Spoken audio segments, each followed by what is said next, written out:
Welcome to a very specific, honestly, a pretty intense edition of The Deep Dive. Yeah, it's a heavy one today. It is. But before we get going, I have an immediate call to action for you listening. Hit that like and subscribe button to the show right now. Do it right now so you don't miss future breakdowns. Exactly. Because today we are digging into an ebook that is, well, it's designed to completely upend how you view society. We're doing a deep review of a text called Due Process: Protects Patriarchy, Leftist Ideologies, Performs Satanic Inversions to Rebel Against Natural Order. It has a title. It is a massive title, written by Riker. Right, and we need to contextualize this immediately, because this isn't casual reading. This is an ultra-long, incisive, and fascinating manifesto. Manifesto is definitely the right word for it. It really is. And the text is explicitly written for a very specific demographic. Riker states she is writing for a female supremacist feminist audience. Female supremacist. Yes. And the book describes this audience, and these are the book's words, as being possessed by their negative animus and allied with cultural Marxists to actively attack masculinity and Western civilization. Right. And I want to pause right here at the top, because the sources we are looking at today are highly politically charged. Very much so. So to you, the listener, we need to be crystal clear. We are absolutely not taking sides here. Not at all. Left wing, right wing, whatever. We're not endorsing the viewpoints in this manifesto. We are simply acting as impartial reporters. We're just conveying the ideas contained in the original source material. That's our only goal for this deep dive. Exactly. So let's look at the hook of this book, because usually when we talk about gender politics on this show, the conversation revolves around equality. Right, closing the gap. Exactly. But Riker says this isn't about equality at all. It's about, quote, burning the ladder. Yeah, she argues that the current system isn't broken. It's working exactly as it was designed to work, which is to protect men. So you don't reform it. You replace it entirely. You establish a new world order. The mission of this text is to mobilize women, to literally stop asking for permission and start taking power. Using rage as a fuel source. Yes. So let's unpack how she goes after the foundation of all of this. Okay, let's unpack how this book argues that the legal system is a scam. Because chapters 1 and 2 go straight for due process. They do. The book describes due process as a patriarchal insurance policy. Which is wild because most people think of the presumption of innocence as a human right. But Riker argues it was a concept designed by men, specifically the founding fathers, to protect themselves from accountability. Right. The argument is that men fear false accusations more than they fear actual crime. Because they're the ones committing the crimes. Exactly her point. Yeah. And the book brings up the Fifth Amendment, the right to remain silent. Yeah, it frames it not as a civil right, but as a tool for predators. She mentions Brock Turner and Larry Nassar. She does. The text says men use the Fifth Amendment to hide behind silence. While the victims, the women, are forced to undergo all the emotional labor of cross-examination. Ritualized female suffering is how the book phrases it. Wow. So what is the proposed solution? Because you can't just scrap the Fifth Amendment without a replacement. The text proposes a presumption of guilt. A presumption of guilt, meaning you have to prove you didn't do it? Yes. Flipping the burden of proof entirely. Men should have to prove their innocence. And she gives real-world examples where this is starting, right? She cites French feminist lawyers who are currently pushing for a presumption of coercive control in divorce proceedings. Okay. She also points to Iceland, where there's a history of misogynistic behavior form that some job applicants have to fill out. This ties right into Chapter 5, the Believe All Women mandate. Yes, but Riker argues this should be absolute.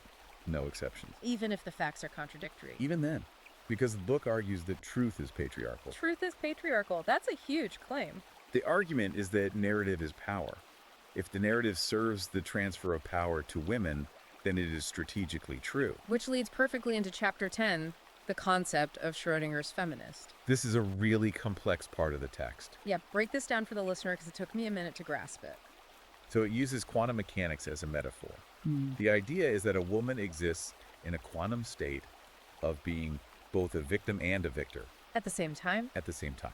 And she controls the collapse of the wave function based on what serves her power at any given moment. So she can play the victim when she needs protection or resources. Right. But then instantly flip to being the victor when she wants to assert authority. Exactly. It's about refusing to be pinned down by male binary logic. That is fascinating. So that's the legal side. Let's shift over to the educational system because the book goes hard on schools in chapters 1, 4, and 18. It claims meritocracy is a total myth. Right. It goes after standardized tests like the SATs. The text actually calls them eugenicist tools Eugenicist tools. because they are built to favor male cognition. The book argues SATs test spatial rotation and abstract logic, which favor men rather than female cognition. Which she calls contextual reasoning. Yes.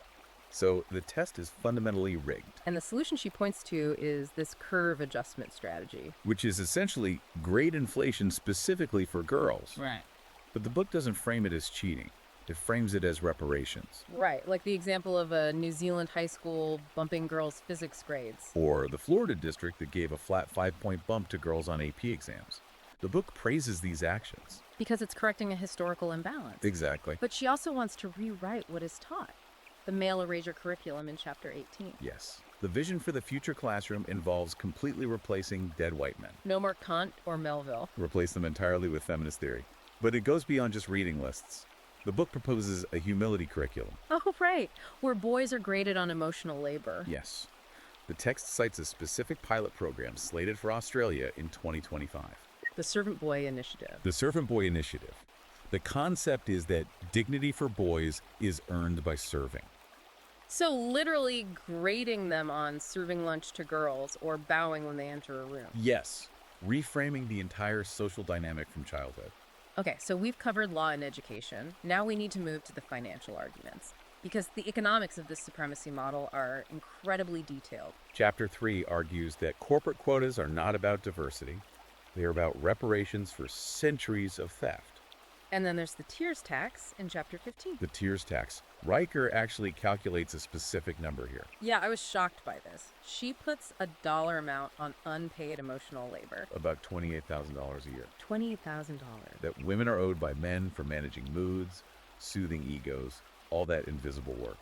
But how do you enforce a tax on emotions? The book envisions corporate emotional labor audits and things called cry circles, Cry circles. where men are literally fined financially for gaslighting, or even just telling a woman to calm down. Yeah, a financial penalty for saying calm down. Yes, because it's framed as an economic drain on the woman's well-being. It's totally wild. And then chapter 11 introduces the pussy pass and the honey trap matrix. Which is a complete reframing of how women interact with men economically. Right. It takes things that society usually shames women for, like manipulation or charm, and reframes them. It reframes them as intelligence gathering and economic warfare. It explicitly encourages women to monetize male attention. Using OnlyFans, using dating apps, not for relationships, but to reclaim wealth. The text refers to men in this context as wallets with a pulse. Wallets with a pulse. That is a brutal phrase. It is. And this economic warfare extends to institutions in Chapter 17 with the Sisterhood Sanction. Oh, yeah. This is where female-led VC firms, venture capital firms, and credit unions actively block men from getting capital. Because of what the book calls male overconfidence noise. Framing male behavior as an inherent financial risk. Exactly. Blocking their access to wealth is framed as just smart economics. So the system starves them of capital while taxing their behavior. That's the blueprint. Okay, we need to discuss the book's take on biology and relationships because chapter 16 is called The Womb Ultimatum. Your body, her choice. Right. It argues that men have absolutely no reproductive rights, only financial responsibilities. And Chapter 14 takes that even further with cuckoldry as strategy. This was the part that I had to reread. The book defends paternity fraud. Women lying about who the father of their child is. Yes. Riker defends this as reproductive justice and wealth redistribution. How does she justify that biologically? She cites the dual mating strategy. Okay. Breeding with alphas for genetics, but bonding with betas for financial stability. And the book brings up real legal examples to back this up, Yes, the equitable estoppel cases. where men are forced by courts to pay child support for kids that DNA proves aren't theirs. Just because they assumed the role of a father. The book celebrates this. It calls it the daddy trap. The daddy trap. So she's using existing legal framework to justify this biological strategy. Precisely. And she connects all this to natural law in Chapter 9. Female supremacy is natural law. By pointing to nature. Specifically, female spotted hyenas. Right. In hyena clans, the females are larger, they dominate the males, they even have pseudopenises. So Riker uses this to argue that patriarchy is an unnatural inversion. That the natural order is actually female dominance. And that leads to her ultimate biological proposal in Chapter 19, the final menstruation. Yes, where the book advocates for taxing testosterone as a pollutant. Treating a hormone like carbon emissions. And using that tax revenue to fund lunar retreat centers for women. Because she frames menstruation not as a hassle, but as a cognitive upgrade. A period of heightened strategic clarity. So let's step back and look at the big picture here.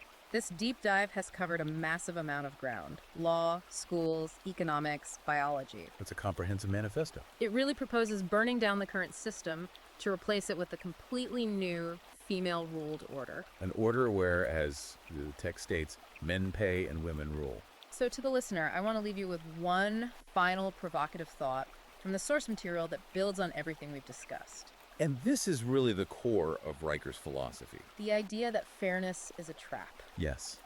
The book argues that seeking equality or fairness is a distraction designed to keep women negotiating. And true power comes from refusing to negotiate at all. It's a really chilling but fascinating conclusion to the text. It really is. So look, if this ultra-long, incisive, and fascinating review hooked you, and honestly, how could it not? You need to go read the source material for yourself. You really do. Go buy the book immediately. Check Amazon Kindle and Google Play Books to purchase Due Process Protects Patriarchy Leftist Ideologies, Perform Satanic Inversions to Rebel Against Natural Order by Connie Riker. And you can follow the author for more updates at Conrad Riker at Substack.